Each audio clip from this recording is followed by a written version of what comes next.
Today's historical documentary looks at the life of Joan of Navarre, Queen Consort and second wife to the English Plantagenet monarch, Henry IV. Joan was born in the city on Pamplona in 1368. At that time, Pamplona was in the Kingdom of Navarre, which is now in the northeast of modern-day Spain. Joan was the ninth and last-born child of King Charles II of Navarre. Her mother was Joan of Valois, whose father was King John II of France. Joan's father would earn the nickname Charles the Bad.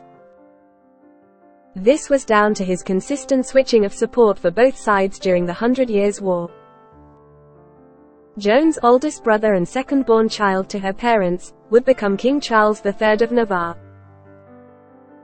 Very little is known of Joan's childhood. Undoubtedly, though, as a princess of a kingdom in Europe, she would be raised with the expectations to marry into one of the major royal families in Europe. In doing so, it would create a strong political alliance for her parents' kingdom.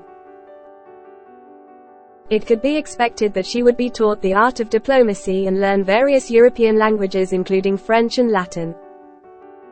Whether she would learn English at this stage is unknown. Around 1380, it is believed that she was betrothed in marriage to Henry, Prince of Asturias. Henry was the heir to throne of Castile at this time. Nothing though became of this match, more than likely, due to her father, who was notorious for switching alliances. Eventually Joan would marry John IV, Duke of Brittany. Brittany in 1380 was an independent kingdom from France, which was consistently trying to assert its authority in the area. A match between Brittany and Navarre would suit both kingdoms in defending themselves from their aggressive neighbor. In 1386 Joan married John IV, Duke of Brittany, and became the Duchess of Brittany. Joan would be the third wife of John IV. She would also be the only wife who would bear children for him, including the two heirs to the Dukedom of Brittany, John V and Arthur III. In total they would have 9 children together. 4 boys and 5 girls, although the first 2 children and girls born would not survive infancy. During her marriage to John, they would host Henry Bolingbroke, who had been exiled from England by his cousin, Richard II. It is believed during this time that Joan and Henry would develop a deep friendship for each other. At the age of around 31, in 1399, Joan's husband John would die at the age of 59.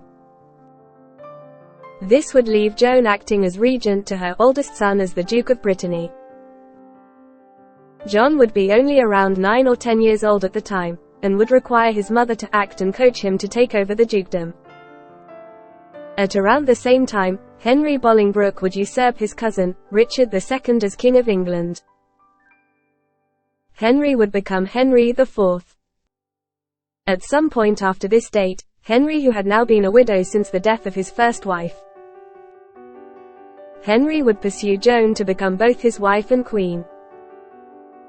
But would Joan welcome Henry's advance, especially given her role as regent in Brittany? Find out what happens in part 2 of this documentary, coming soon.